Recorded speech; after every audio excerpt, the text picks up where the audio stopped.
What's up, HCWA fans? It's the Lawdog, Brent Lawson, and I'm here with Big Rob, and this is a brand new episode of Shootin with the Lawdog. And if you guys hear a little bit of bumping and grinding going on in the background, that's the new recruits here at the HCWA headquarters going through hell.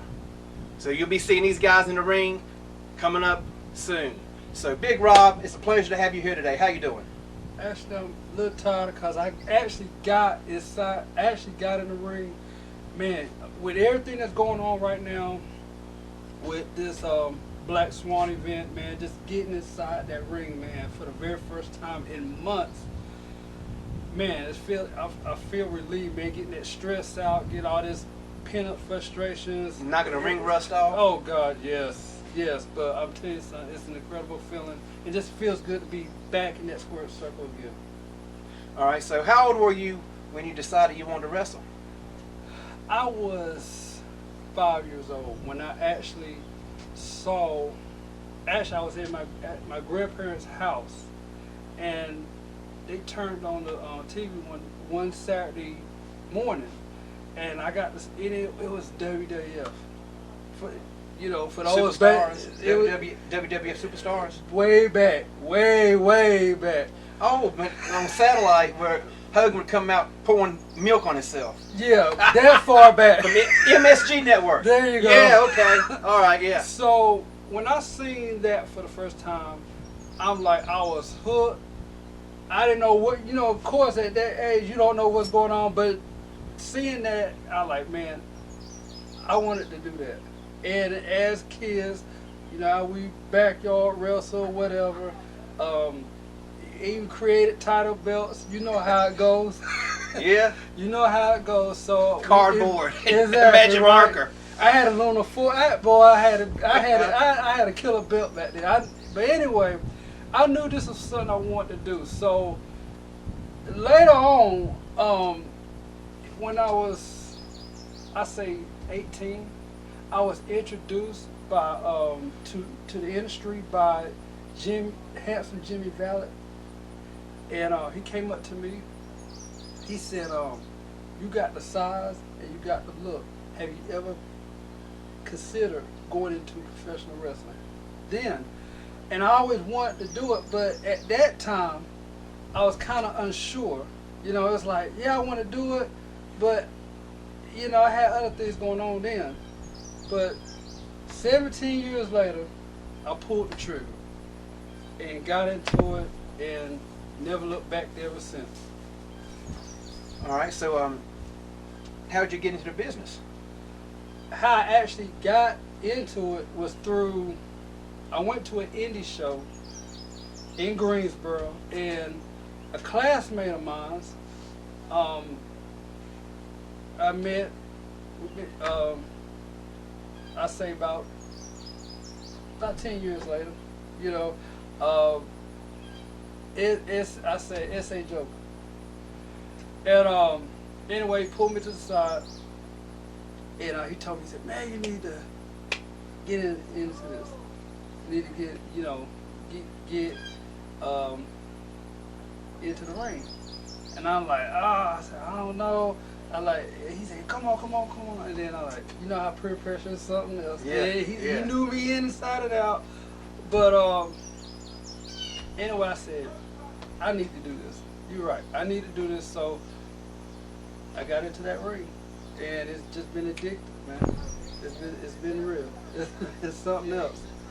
When Devin Graves got me into it in February 2019, our first show was that I came to was a John Chilton Memorial Show in February, and then he and I debuted on commentary the next month in March. So he told me once it got in my blood it'd be addictive, and you couldn't get it out of it, and he's been right.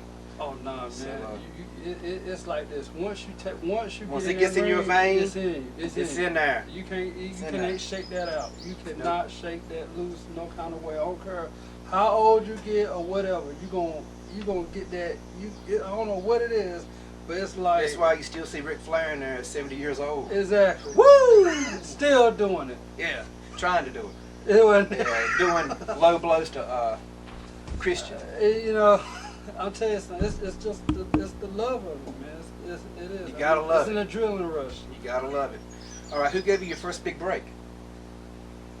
I would say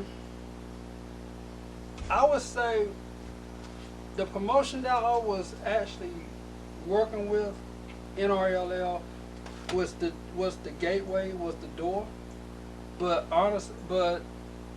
as time progressed, HCWA right here actually gave me that huge break, that huge door. I could tell you one guy that I respect that gave me, that elevated my game up, that I had a chance to work, Damian Diamond. Big love, shout out to you, buddy. Worked, he been in the industry almost 10 year veteran. And getting in that ring with him was like a huge opportunity. It was the best break I had, man. It was I could say, bottom of my heart, best match I ever had with him. I could say that. All right, the next question probably doesn't apply to you, but I'll ask it. The question is, why did you decide to go hardcore? But you're not really a hardcore wrestler. You're more of a technical wrestler. Have you ever done any hardcore matches?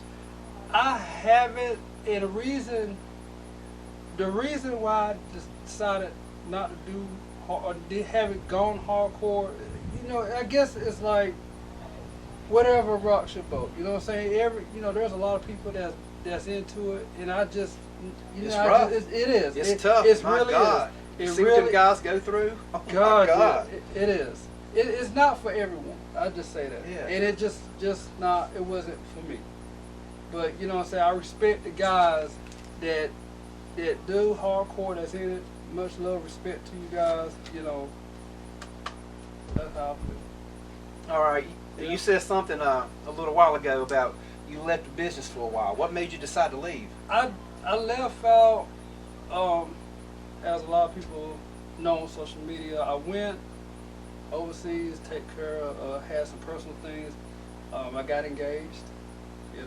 I was more focused on trying to build, relationship, build a stronger relationship, focus on family, stuff like that. So, you know how it goes. Wrestling's always gonna be there, but I didn't want it to get to the point to where it caused a conflict into your personal life. So that's the reason why I kind of strayed away for a little bit. All right. Yeah. That leads into my next question. What made you decide to come back? I guess that feeling of, man, like I said, wrestling is addictive. It really is, man. It gets in your blood. Once you done took your first bump, once you've been in it long enough, man, you can't really let it go. You can't. It's always gonna be there. It's always there, man. And I just love it. Overall, I just love wrestling, or wrestling, as people call it down in the South. But I love it, man. I just love it. Who was your favorites growing up? My favorite, I loved Hogan was one of them. And, Hogan was one. Okay. Sting. Let me ask you something now. Being the age that you are now, and seeing how Hogan was and is, what do you think about Hogan now? Would he still be one of your favorites? Least. Least favorites when, everybody, I ain't gonna get into it. Okay. This 2020, you know how it is, I'm just gonna leave that one alone. But, one of my, I could say one of the biggest influence, one of the wrestlers that really had influenced me the most, and I had a chance to meet this guy in person. I gotta say Farouk.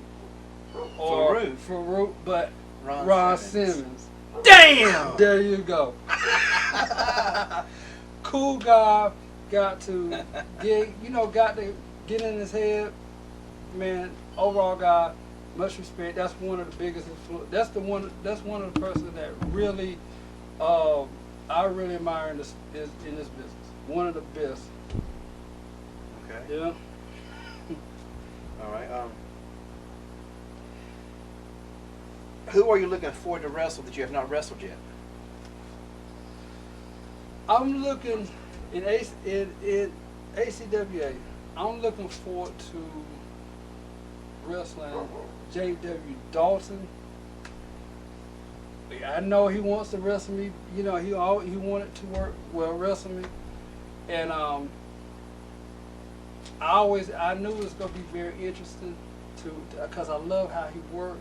Even though he is a hardcore, He's a hardcore icon. Yes, he's a legend in the deathmatch hardcore circuit. So it would be something interesting. I would love to work with. I would love to wrestle him. Love it. Been a fan of his work.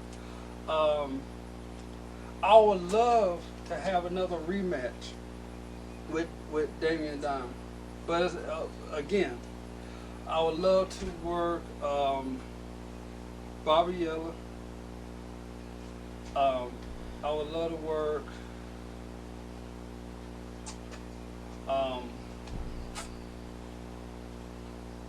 Justin Zane again. I would love to work those guys. You know. But one person I would love to work is the champion right now. I would love to step in the ring with him, just go toe to toe to see Matt Sulphur. Matt Sulphur. Matt Sulphur. Big Rob wants a shot. Definitely. I want a shot at that. For real.